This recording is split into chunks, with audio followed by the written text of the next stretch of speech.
அனைவருக்கும் வணக்கம். இன்றைக்கி வீடியோ வலியை அதிகப்படுத்தும் உடற்பயிற்சிகள். இது ஏன் சொல்கிறேன்னா,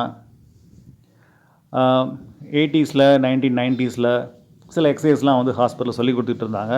பட் அதுக்கப்புறமா பண்ண ஸ்டடீஸில் சில உடற்பயிற்சிகள் இருக்கிற வலியை இன்னும் அதிகப்படுத்துது, ஆபத்தானது அப்படின்னு சொல்லி பேன் பண்ணிட்டாங்க நிறைய கண்ட்ரீஸில். பட் அதெல்லாம் நம்ம கண்ட்ரியில் இன்னமும் ஃபாலோ பண்ணுறாங்க. ஸோ இந்த மாதிரி சில உடற்பயிற்சிகள் தான் பார்க்க போகிறோம். இப்போ இந்த இமேஜில் பார்க்குற மாதிரி இந்த ஃப்ரண்ட்டில் குனிஞ்சு நிமிர்றது ஒரு உடற்பயிற்சி அப்படின்னு சொல்லி செய்வாங்க சில பேர். நீங்கள் பார்க்கில், பீச்சில், எங்கேயாவது ஜிம்மில் பார்க்கும்போது செய்வாங்க, சிலர் பார்த்துருப்பீங்க. இது செய்யக்கூடாது. இது நிறைய கண்ட்ரீஸில் பேன் பண்ணி மொத்தம் 30 years ஆயிடுச்சு. இது செய்கிறது வலியை இன்னும் மோசமாக்கிடும். நல்லா உடல் ஆரோக்கியமாக உள்ளவங்க குனிஞ்சு நிமிரும்போது வலிலாம் எதுவும் வராது. ஆனால் ஆல்ரெடி பேக் பெயின் உள்ளவங்க இது செய்யும்போது வலி இன்னும் அதிகமாகிடும். அது பண்ணக்கூடாது. ரெண்டாவது கழுத்தில் இருக்கிற வலிக்கு பார்க்குறது. இந்த கழுத்து வலிக்கு இந்த உடற்பயிற்சி பண்ண நல்லது அப்படின்னு சொல்லி சொல்லுவாங்க. கழுத்துக்கு பின்பக்கம் கையை வச்சு ஃபோர்ஸ் பண்ணி தள்ள சொல்கிறது. அதை சைடில் கையை வச்சு கழுத்தை ஃபோர்ஸ் பண்ணுறது, அதுக்கு ஆப்போஸ் பண்ணுற ஒரு ஃபோர்ஸு கை மூலமாக கொடுக்கணும் அப்படின்னு சொல்கிறது.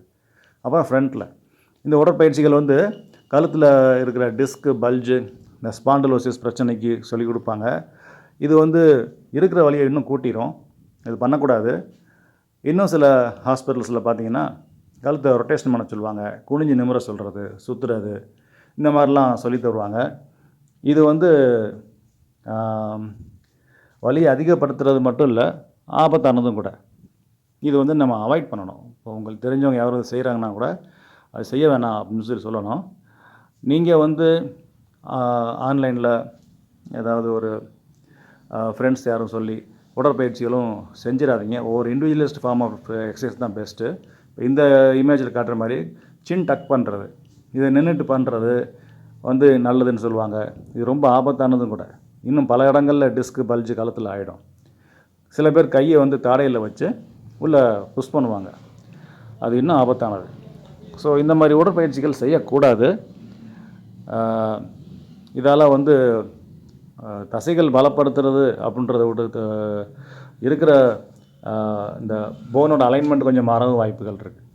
ஸோ உடற்பயிற்சின்றது 80% வலி குறைஞ்சதுக்கப்புறம் தான் உடற்பயிற்சி ஆரம்பிக்கணும் எந்த பேஷண்ட்டுக்கும்.